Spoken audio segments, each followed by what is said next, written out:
За ерөнхийдөө Зандан шатрыг Өмнө Говь аймагт ажиллах үеэр за Өмнө Говь аймгийн урд хил үндсэндээ хятадуудын мэдэлд очсон талаар за Өмнө Говь аймгийн Баян далай сумын малчин инх баяр одоо ерөнхий сайдад үгээ хэлсэн. Зүйлэг дээр би асуулт асуусан. За яг хуу ерөнхийдөө жаахан тооцоолог асуулт ирээд жаахан барьцаалдсан байх. Тэр яг хүн лимч ялгаагүй тийм байл байх. Гэхдээ асуулт асуусан иргэн болгоно бол шалгаад байхгүй л үүдэн чинь. Тэгэх юм бол ямар ардчилсан улс болох вэ? Намайг шалгадаг барьдаг байцаадаг байсан ч ямар ч асуулт асуусан шалтгаанаар л барьж шалгахгүй байх гэж байна. Та бас нөгөө Бээжингээс удирдаад байна уу? Та одоо Бээжингийн бие төлөөлөгч юм уу гэсэн утгатай зүйлийг Монгол Улсын ерөнхий сайдд тавьсан шүү дээ. За тэр шалтгаан бол яг түрүү чи нөгөө хил. Одоо энэ хил дээр чи ингээд зүй бус юм болоод байна. Хил дээр зүй бус юм болоод байна. Очоод үзье гэхэлэр хилийн зэрэг нь одоо энэ идэвхтэй байгаль хамгаалагч нар малчтайг оруулдаггүй. Зөвшөөрлөө гэдэг. За 7 хоногийн дараа 14 хоногийн дараа сарын дараа гэдэг ч юм ингээд зөвшөөрлөө өгдөг. Тэр зөвшөөрлийг аваад очихлон зэрэгээр нөгөө хятад ч цаашаа гараа явуулсан хийжээс үйлдэл тоног төхөөрөмж хороогоо парклчаа ингээд алга болчдөг. Бүр хэдэн сарын өмнө байсан тодорхойгүй юм болчдөг. Тэгээд ийм байгаад байдаг учраас бид заримдаа зөвшөөрлгүй давхичаад энэ зөрчлүүдийн ингээд бичлэг зургаар баримжуул авчтай. Тэгээд тэрэн дээр би үндэслээд энэ хил ийм зүй бус үйлдэл газар аваад байхад мэдсэн ч мэдээгүй юм шиг яваад байгаа. Та ер нь яг Монгол улсын тусгаар тогтнол улсын ерөнхий сайд юм уу? Гаднаас тушаал авч ажилдаг үүрэг гүйцэтгэгч ерөнхий сайд юм уу? Энийг нэг тодорхой болгож өгөөч эргэж чиргэлзээд байна гэсэн асуултыг асууж ирсэн. Бас нэг асуулт нь болохоор Монгол улсад хил хамгаалах албаа мó Монголоос хятад хамгаалах албаа мó энийг ч ойлгох юм байлаа гэж ийм л хоёр асуулт асуусан юм. Та бүхнийг одоо оруулалтгүй нэг хилийн зэрэг хамгаалчаад тэнд хууль бус олборлолт явуулаад хахад та нарыг очихоор оруулдаггүй учраас тэгээд тэр хилийн зэргийг одоо хятадын Монголоос хамгаалах хилийн зэрэг юм уу гэсэн утгатай асуулт. Тий, одоо биднийг очиод үзье гэхлээр ингээ оруулдаггүй мөртөө очиод бичлэг зураг хийсэн улсуудын цагдаагаар гавлцдаг ч гэдэм үү арга хэмжээ авсан төрийн байгууллагын шүүхд өгчдөг ч гэдэм үү ингээд Монголоо болвол ёстой нөгөө хэлдгээр зангаргалаад байж чадах мөртлөө хятад зангаргалж чаддгүй тэр битгээл одоо зөвшөөрлөгөө тохиолдчихлаар хятад нуучгаад хилийн зэрэг нүүдэн дээр нь зогсчдөг. Нутгийн гүнд хятадууд дураараа ингээд харж харгал хянах хөнгүүгээр давхиж байдаг ч гэдэм үү. Үгүй ер нь арай л хэтрээд байгаа. Тэгээ энийг үзье гэхлээр хилийн зэрэг нь оруулдаггүй учраас энэ яг Монголын хилийн зэрэг муу юм уу гэдэг асуулт. Энийг нь тодорхой болгож өгөөч. Улсын хилийн халдшгүй дархан баялагийг сахин хамгаалах үндсэн үүрэг нь хэвээрэн байгаа бол тэр ажлыг хийлэг. Тэр нь өөр болчихсон бол энийг одоо иргэддээ тодорхой тайлбарлаж өгөө. Иргэд чинь одоо нөгөө хуучин улсын хилийн тусгай халдшгүй дархан баялагийг сахин хамгаалах үндсэн үүрэг нь хэвээрэн байгаа гэж ойлгоод яваад байна гэсэн ийм л утгатай асуулт асуусан. Таны мэдгдлийн дараахан хууль зүйн дотоод иргэн сайд инх баяр гарч ирээд за энэ оюун эрдэнэ засгийн газрын үед одоо хилийн бомтын хөгжил гэдэг нэрээр улсынхаа хилийг зараад идчихжээ гэсэн маш тодорхой мэдгдлийг хийсэн. За энэ одоо зараад идчихэж тэгээд энэ хилийн бүс тусгай зурвалст одоо тусгай хамгаалалттай газар нутагт олгосон 32 мянган газрыг одоо бид манай засгийн газар цуцалж байна гэд. Энэ таны мэдгдэлтэй холбоотой юу эсвэл өөрөө? За тэрийг бол би нэг ер нь бол маск гэх юм уу тэр миний тэр юутай холбож л ойлгоод байгаа юм билээ. Гэхдээ би бол тэрийг нэг миний юутай холбоотой гэж нэх бодохгүй байна. Зүгээр яг төрийн бодлого тэгэл яг тэгэд таарсан байж магадгүй. Гэхдээ энэ юу хэлж ийнэ гэвэл ард түмэн чинь тэрийг мэдээд байгаа юм байна. Мэдээд хэлээд байгаа юм байна гэдгийг баталж өгч байгаа. Одоо би нэггээр хэлбэл би худлаа хэлээг юм байна гэдгийг л баталж өгч байгаа. Өмнө Говь аймаг бол одоо 2 бомбтой та бүхэн мэдж байгаа. За энд одоо 3 тэсээр энэ шивээ өрөнгийн бомб. За энэ зүүн талдаа хам богдоор буюу энэ одоо гашуун сухат тийм ээ гашуун сухатын бомб гэдэг ийм 2 том бомб байгаа. За ингээд энүүгээр бол одоо 24 цагаар маш их хэмжээний уулуурхаан бүтээгдэхүүн энэ 2 бомбтар гарч байгаа. За гэтэл яг энэ гол хэсэгтээ буюу Өмнө Говь аймгийн яг одоо энэ урдуур нь цагаан дийлүүлээр шинэ бомб нээж дахиад одоо уулуурхаан олборлолт явуулах. Хэрвээ энэ бомбыг нээх юм бол за Өмнө Говь аймаг үндсэндээ энэ 2 бомбтоос болоод энэ 2 талд нь бол уулуурхаа одоо битүү олборлолт явуулснаас болоод яг бүтэн үлдсэн нэг юм хэсэг нь энэ хэсэгтээ одоо урд хэсэгтээ бүтэн үлдсэн. За энэ дээр нь одоо хүн, амьтан, мал зэрлэг ан амьтд гэдээ бүгд энд цугларсан байгаа. Тэгвэл энэ цагаан дэлдуулаар бомб нэх юм бол энэ бүтэн үлдсэн голдоо бүтэн үлдсэн тэр хүн малын амьдрах орчин болж үлдсэн хэсэг нь одоо устж үгүй болно гэд хүчтэй эсэргүүцэж байгаа. Тэгээ энэ хоёр тал бол ер нь ингээд гурван үзүүрээс ер нь байхгүй болцсон. Одоо гол яг энэ хэсэгт нь ингээд одоо өмнө говийн тэр нөгөө 140 мянган 50 мянган тэмээ 2 хөх тэмээч гэдэг юм уу тэгэл нэг тогтож үлдсэн уламжилт авах ан амьтан хүн зоноо нь яг эндээ байгаа. Мал аж ахуй бүх юм. Гэтэл одоо тэр баруун наран гэж энийг хэлээд байгаа. Баруун нарангаас ингээд цагаан дэл рүү 270 км авто зам тавина гэдэг байгаа нь одоо Монгол түмэн ойлгохтон бол тэр замын тавиулчгаа тэгээд бусдын зогсоож байгаа тэр замыг ашиглачий гэж яриад байгаа. Гэтэл бидэнд нэг ашиглаад байх шаардлагагүй зам гэдгийг та нар эндээс харж байна. Энэ баруун нарангийн уурхаагаас хөрөмний Эрдэнэлгийн уурхай энэ намганы урдталд байгаа энэ олон лицензээр ингэж дайраал цагаан дэл рүү гарах ийм л зам. Нэг үгээрэлбэл уурхаагаас уурхай хэсэл гараа явчих ийм зам. Ард түмэнд ямар ч юм авахгүй. Одоо энэ эндээс цагаан хад руу явдаг зам байгаа шүү дээ. Тэр замыг одоо ард түмэн ашиглаж чадж байгаа юу? Тэр бол үхлийн зам гэж нэрлэдэг. Явсан хүн баг ачааны баяжмал тээвэрлсэн машины доогоор орчоо болдог ийм зам байгаа. Яг л тийм зам гарч ирэх юм. Тэгээ энэ бид лицензүүдийг ерөнхийдөө нэг олж мэдэх хэмжээнд ингэж тавьсан. Олж мэдэх хэмжээнд гэдэг нь би яагаад тэгж хэлж байгаа юм гэвэл нутаг орон чинь зарагдаад ил дал зарагдаад одоо гадны эзэнтэй болж байгаа хурдан дээшээ яваад байгаа бол ард түмний мэдэх хэрэг улам л доош буюу хумигдаад байгаа. Одоо та нас жирийн иргэн хүн энэ лицензүүдийг олж мэдхэд маш төвөгтэй. Хаана хэн ямар лиценз эзэмшээд байгаа гэдгийг олж мэдхэд ихэнх нь хаалттай гэсэн үг. Тэгээ яг тэр олж мэдэх хэмжээнд олж тавьснууд нь эднэр энэ улаанууд нь болохоор 100% хятадын хөрөнгө оруулалттай 100% хятад эзэнтэй лицензүүд ашиглалтын голцох ашиглалтын лиценз. Ер нь л ашиглалтууд одоо энэ улаан дандаа ашиглалттай нэлээ. Энэ цэнхрүүд болохоор Монгол эзэнтэй Монгол хөрөнгө оруулалттай. Гэхдээ энэ маш цөөхөн ашиглалт. Дийлэнх нь Монгол эзэнтэй нь болохоор дийлэнх нь хайгуул. Тэгээ эндээс ямар дүр зураг харагдаж байна гэхэлэр монголчууд хайж олоод ашиглалт дараа юмтай юм байна гэдэг нь тогтоогдохлоороо хятад хүнд зардаг гэдэг нь одоо эндээс харагдаж байгаа. Энэ ашиглалт болсон лицензүүд бүгд хятад эзэнтэй хятад хөрөнгө оруулалттай. За энэ цэнхрүүд бол монголчууд хайж байгаа юм байна. Тэгээд ашиглалт болохоор мэдээж хятад руу зарагдах бах. За энэ ингээд улааныг цэнхрээр хатгасан ганц хоёр юм байгаа. Эдгээр болохоор Монгол эзэнтэй хятад хөрөнгө оруулалттай энүүд ингэж үтсэн. За тэгээ энэ дотор Эрдэнэс 5 толгоогоос өөр 100% Монголын хөрөнгө оруулалттай Монгол эзэнтэй ашиглалтын ер нь бол байхгүй юм лээ шүү.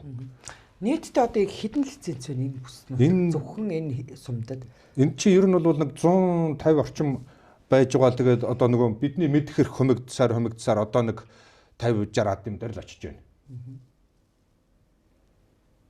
Одоо хэрвээ энэ баруун наран гэдэг чинь яг 5 толгойн үргэлжлэл шүү дээ. Цогццсон энд байж байгаа.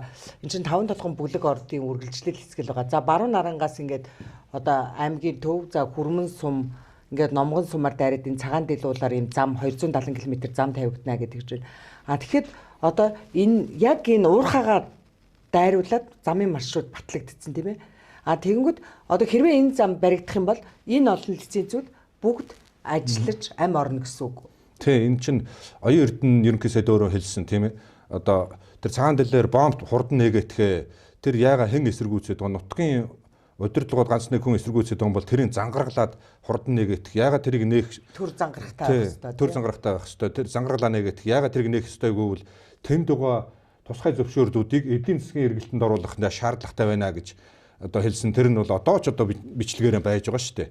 Тэр нь юу хэлж байна гэвэл энэ олон лицензийг уурхай болгож урагш нь гаргая л гэж хэлээд байгаа. Тэгээд одоо энэ уурхай болчих юм бол энэ олон уурхаагаас энэ зам руугаа шорон замаар явна.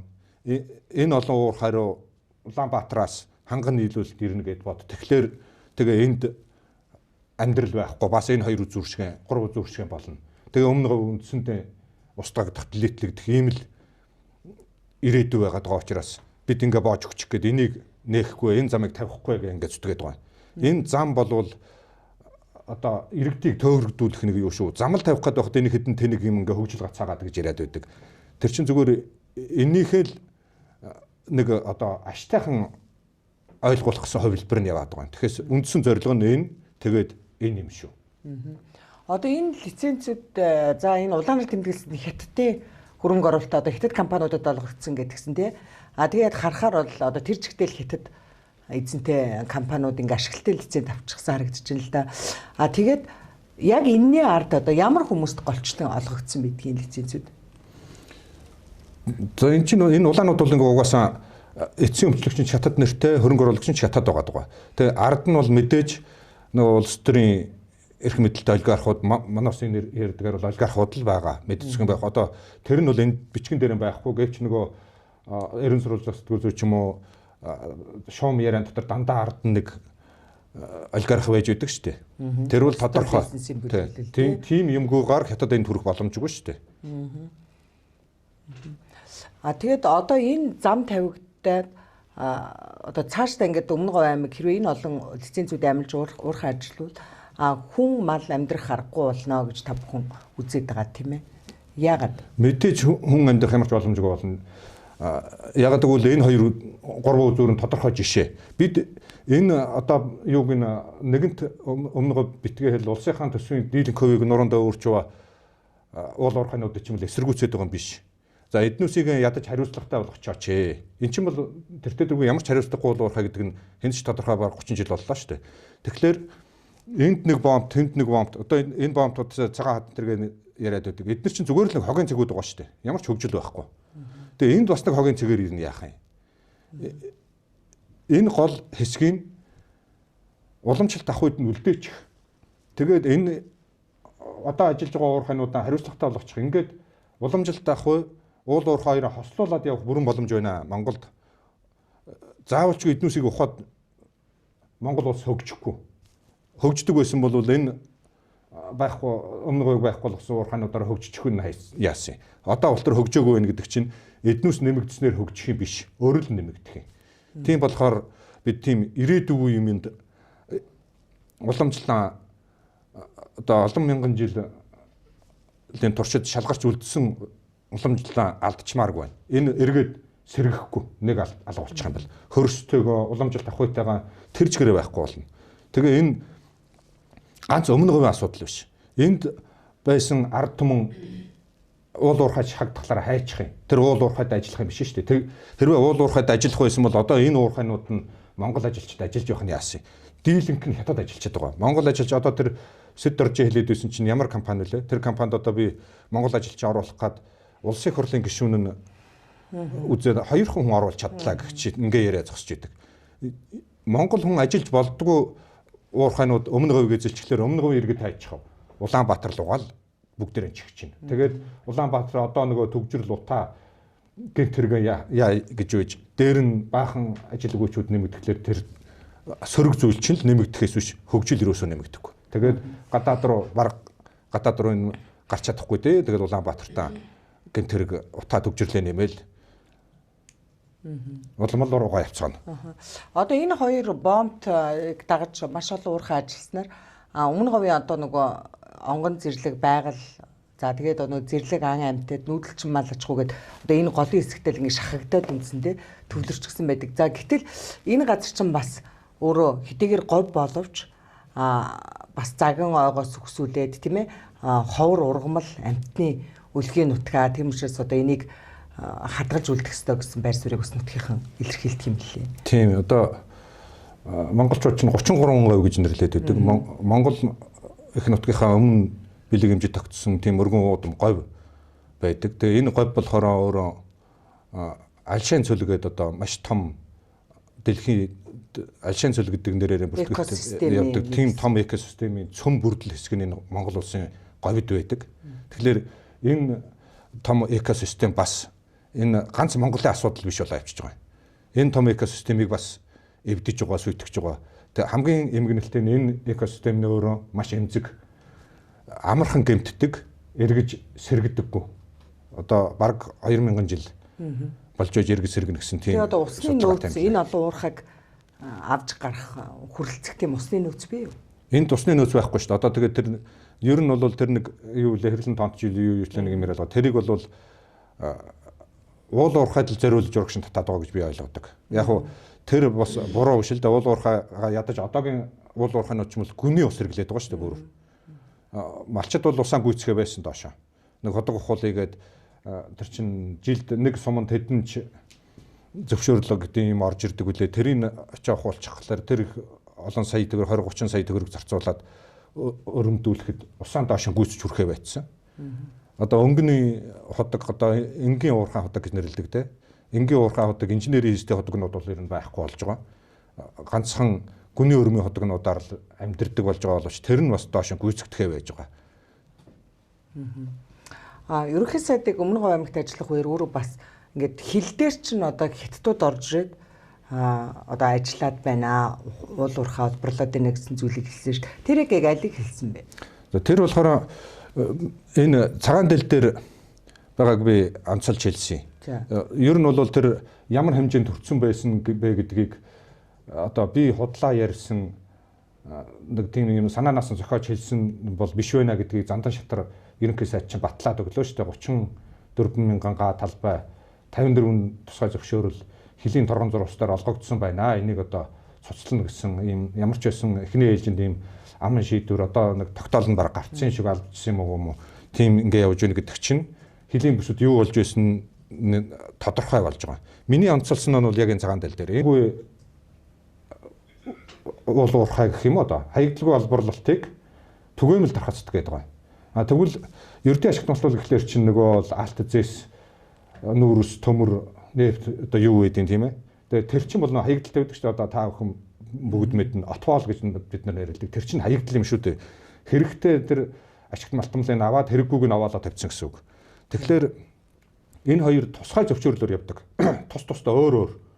Гэтэл энэ дээр болохоор түгээмэл тархацтай юу тэр барилгын зориулалтайгаар газар авчихад тэн дээр одоо алт гэдэг юм уу юу гэдэг тийм олборлож байгаа гэсэн үг байхгүй юу?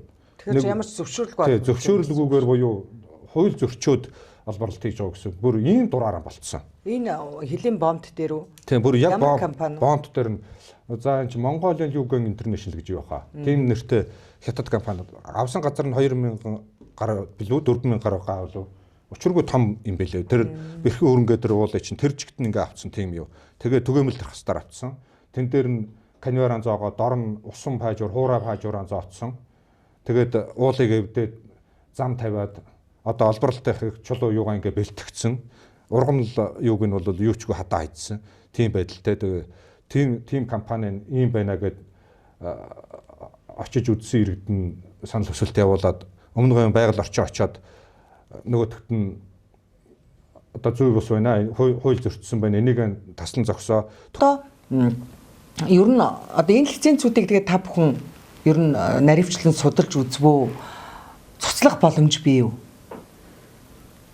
За өстой мэдгүй одоо наривчлан судлана гэхэд эн чинь зүгээр мэрэгжлийн гэдэг юм уу тийм үл судал орж судлахаас зүгээр нэг жирийн малчин хүн судлахад нэм бэрхштэй эн чинь. Тэгээд та бүхний миний санаж байгаагаар одоо энэ лицензүүдийг цуцлаач гэсэн шаардлагыг ерөөсөө оюун та бүхэн хөргүүлж ирсэн. Тэгсэн. Одоо ер нь бол бид энэ хоёр талыг чи эсэргүүцээгүй, гурван талыг чи эсэргүүцээгүй. Тэрийг ашигтай одоо хариуцлагатай болгоод тэндээс ашиг одоо тэр тэдэргүй улсынхаа төсөв ихэнхийг өөрөө явж байгаа юм чинь тэрийг хариуцлагатай болгоо явчихаа.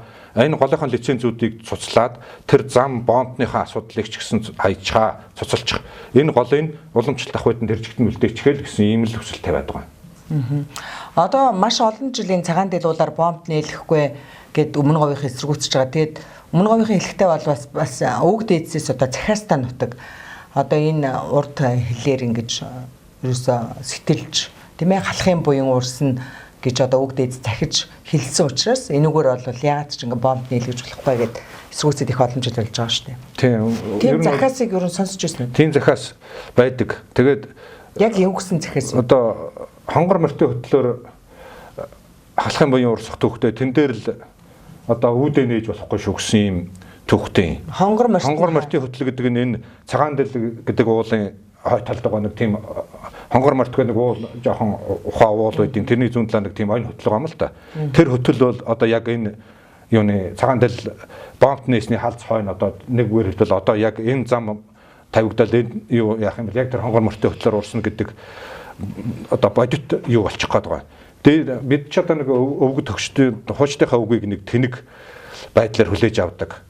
Бид хөгжсөн, бид одоо ухаантай болсон, боловсрцсан, гэгэрцсэн, гадна татн ухаантай харьцдаг болсон. Энэ дээр үеийн бүрэг харанхуй улсууд яахан тийм сони юм ярддаг ухааны юм одоо тийм ойлголттой байгаад байдаг. Гэтэл тэр хүмүүс чинь биднээс ухаантай байсан учраас Монгол улс өдөө олон жил оршин тогтсон байна гэдгийг одоо эндээс харчиж болно.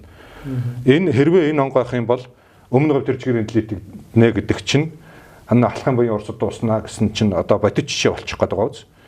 Эндээс ингээд энийг ойлгомжтой болгохын тулд ийм зураг хийж ирсэн. Одоо энэ хоёр тал бол гурван тал бол байхгүй. Ганц төгжиж байгаа юм нь энэ байгаад байгаа байхгүй.